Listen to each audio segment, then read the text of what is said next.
When people think about pelvic floor health, they often think about doing pelvic floor exercises, sometimes called Kegels. But pelvic health is actually about much more than just one muscle group. Starting with the pelvic floor itself, the pelvic floor is a group of muscles that sit across the base of the pelvis, forming a supportive sling-like structure, as you can see in red here.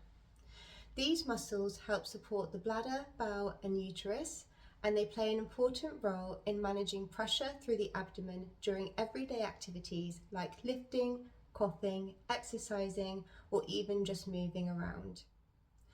The pelvic floor is also part of a wider group of muscles that help stabilise and support the body. These include the diaphragm, the deep abdominal muscles, the pelvic floor, and the deep spinal muscles. Together, these muscles form what we often refer to as the inner core system.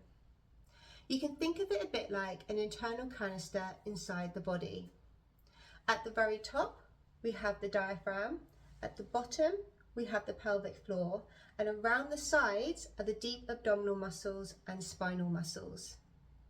These muscles work together to help manage pressure inside the abdomen, support the pelvic organs, and provide stability for the spine during movement. When this system isn't coordinating well, which can happen after pregnancy, surgery, pain, or periods of stress as examples, it can contribute to symptoms such as bladder leaks, pelvic heaviness, or pelvic pain.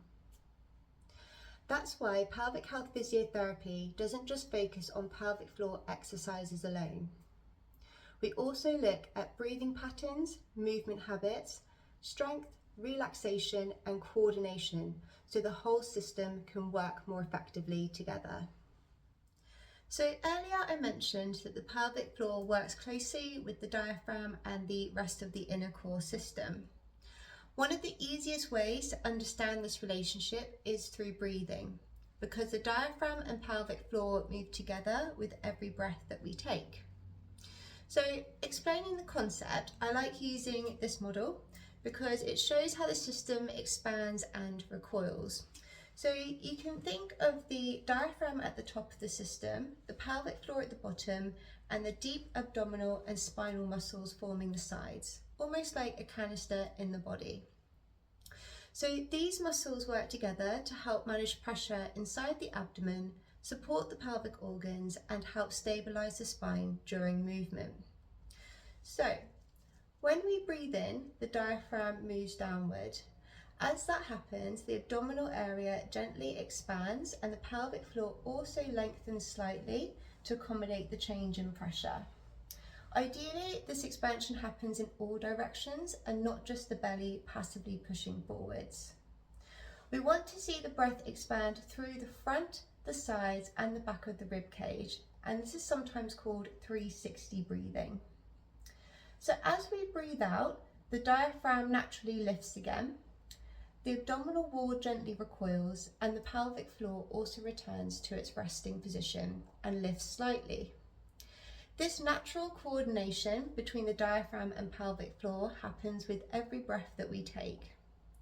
So when breathing patterns become restricted, which can happen with pain, stress, pregnancy, surgery, or certain movement habits, the pressure system doesn't work quite as effectively. Over time, this can contribute to symptoms such as pelvic floor weakness, heaviness, or pelvic pain. This is why pelvic health physiotherapy often includes work on breathing patterns and pressure management, not just pelvic floor exercises. Helping these muscles coordinate more effectively can support both pelvic health and overall movement. This more holistic approach helps us understand what your body needs and create a plan that supports your symptoms, your recovery, and your longer-term goals.